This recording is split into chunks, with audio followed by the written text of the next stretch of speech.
Nathalie, bonjour. Ivan, bonjour. Dominique, bonjour. Vous êtes à l'initiative donc de la deuxième édition. On va appeler ça l'art dans la rue, c'est bien ça, le sous-titre c'est l'art prend l'air et notre exposition c'est le tréteau de Nogent. En fait tout ça est né effectivement l'année dernière.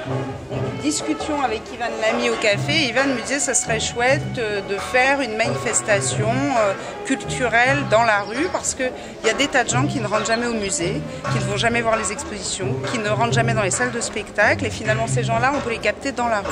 Et moi je suis de ce quartier, j'aime ce quartier qui est le plus beau quartier, le plus ancien quartier de Nogent. Et donc je me suis dit pourquoi ne pas le faire au Paty. Et donc je me suis tournée vers Dominique, qui est la présidente de Paty, de Vie Animation au Paty. Et ce projet-là me chatouillait depuis très longtemps. Voilà, donc j'ai trouvé tout de suite un interlocuteur favorable. Et donc là, la première année, on a fait ça très très vite, en 2 mois. On a eu 35 artistes extrêmement sympathiques. Et donc cette année, on a évidemment on est passé à vitesse supérieure. Donc on a fait ouvrir un certain nombre de maisons d'intérêt patrimonial. On est devant ici la maison de la Papotière, qui est un hôtel particulier du XVIe siècle. Derrière vous, vous avez un hôtel particulier, un manoir, qui est lui de 1470-1478. En haut, il y a une grande bâtisse qui est ouverte, où vous avez filmé tout à l'heure les vidéastes, qui s'appelle l'Écu de Bretagne, qui est également une maison qui est de la fin du 15e, début du 16e siècle. Avec un escalier Renaissance remarquable. Et donc on a essayé et vous avez plus loin dans la rue des Poupardières, le manoir de l'Écuyer, la Papotière, qui est aussi du XVIe siècle. Et donc les propriétaires de ces maisons d'intérêt patrimonial ont accepté de les ouvrir pour nous et d'y accueillir des artistes. Alors cette année, évidemment, on a essayé de rassembler davantage d'artistes, mais on a aussi fait une grosse sélection pour présenter des travaux vraiment intéressants. À ce propos, donc une partie quand même d'art expérimental aussi, non? Absolument. Des vidéastes, beaucoup. Là, nous sommes devant une sculpture de Didier Biret, qui est un bidouilleur, qui fait à la fois des sculptures, des objets mobiles, des objets lumineux. C'est-à-dire qu'évidemment, on n'a pas que des peintres, des sculpteurs, on a aussi des graveurs, on a aussi des gens qui travaillent tous les médias d'aujourd'hui. Les médias d'aujourd'hui sont multiples. Et en proportion de Nogent? Des artistes de Nogent? Je ne sais pas, je n'ai pas compté. On a un collectif qui s'appelle Courant d'Art, qui est tenu par un monsieur qui s'appelle Claude Prévost, qui réunit tous les jeunes artistes professionnels du Perche et qui est là. Et dans ce collectif, il y a Mélas qui est de Nogent. C'est difficile, vous savez, ici on est assez ouvert sur le monde et donc on ne demande pas la carte d'identité des gens et on ne cherche pas à savoir où ils habitent. On est tous du Perche et on vient parce qu'on aime l'art et parce qu'on aime ce quartier. Dominique, un mot de plus à ajouter? Vous étiez plus le casse-off alors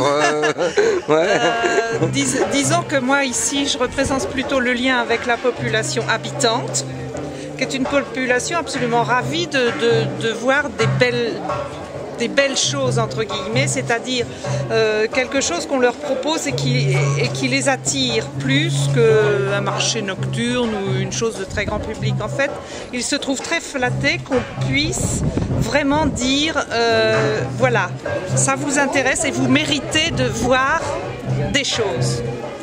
Et après, ils font leur choix et ils disent des choses surprenantes. Ils disent vraiment des choses surprenantes. Ça fait très plaisir. Vous aviez insisté plus tout à l'heure sur la possibilité de permettre à tout le monde justement d'approcher l'art. Moi, ma petite araignée dans le plafond, c'est rendre l'ouverture aux établissements de musées gratuits.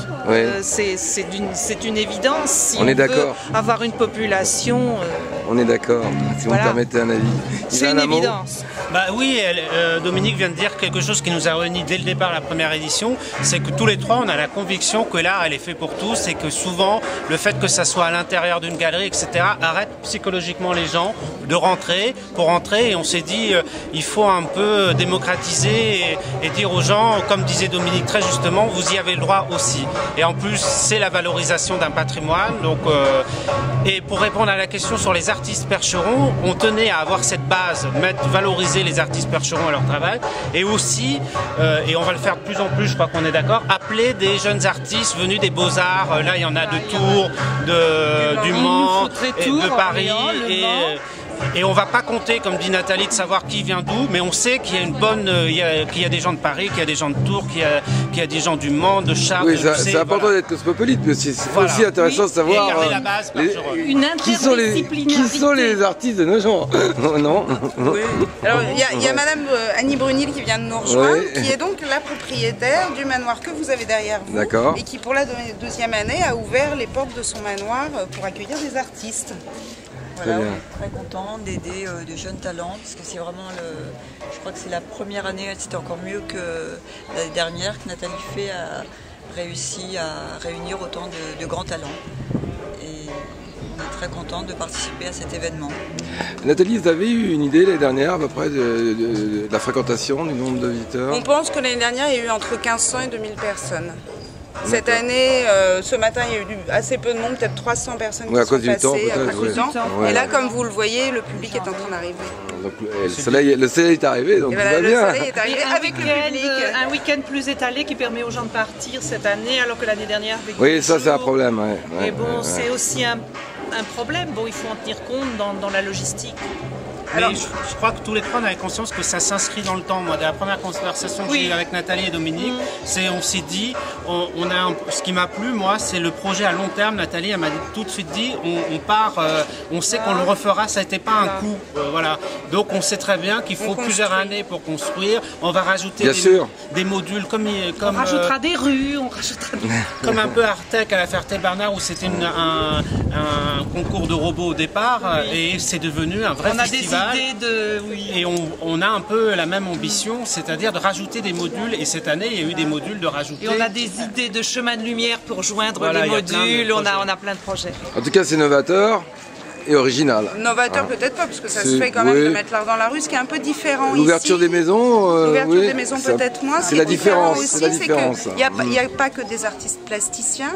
Il y a aussi des musiciens, il y a aussi des poètes, il y a aussi des écrivains, il y a aussi des comédiens. Et donc qui vont commencer là, vous les entendez, à mettre en œuvre tout un programme à partir de maintenant jusqu'à ce soir. Il y a une mise en scène autour. Il y a une mise en scène autour de tous les autres arts qui ne sont pas des arts de la rue, mais qu'on met dans la rue. Et ce qui est important, et on y tenait tous les trois, c'est que c'est aussi gratuit pour les artistes. Et ça, on y tient, c'est-à-dire qu'il y a d'autres marchés d'art dans le coin où il y a une somme symbolique, 60 €, etc. Et en temps de crise, en ce moment, 60 €, il faut toujours sortir 60 €. Et je trouve que, moi, je félicite la mairie de tenir bon sur ce cap, c'est-à-dire que c'est gratuit pour les artistes. Et moi, je trouve que c'est rendre hommage aux artistes de leur permettre d'exposer gratuitement. Voilà. On est à leur service. La première mini-fiac de Nogent. C'est la mini-fiac de Nogent. Voilà, ce sera le mot de la fin. Merci en tout cas. Merci à vous. Ouais, le blanc.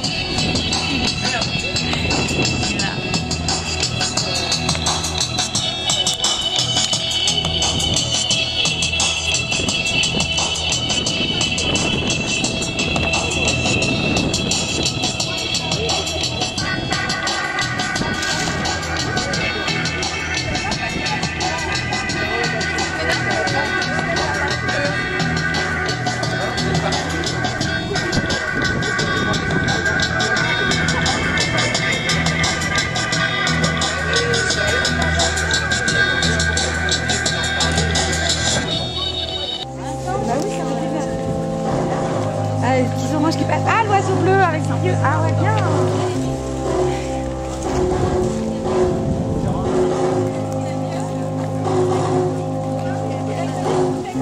Vous faites quoi là exactement? Qui, moi? La moi peinture. je tiens le parasol. Ah oui, ça j'ai vu. Déjà pas mal parce que mes peintures elles sont là-haut. Et puis non, sur le parasol, vous faites quoi?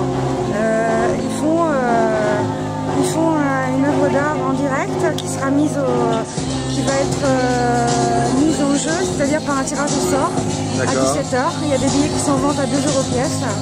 Et ce super parasol tout neuf, et bien des tréteaux 2009, sera donc par l'association. D'accord. Voilà. Quelqu'un pour parler de la sauce? Claude! Il est là-bas. Claude! Il est là. Claude! Claude! Le parasol, c'est pour faire quoi alors? C'est pour le mettre en tombola. Ouais. On est en train de vendre les billets. et la tombola sera tirée dans 1 heure.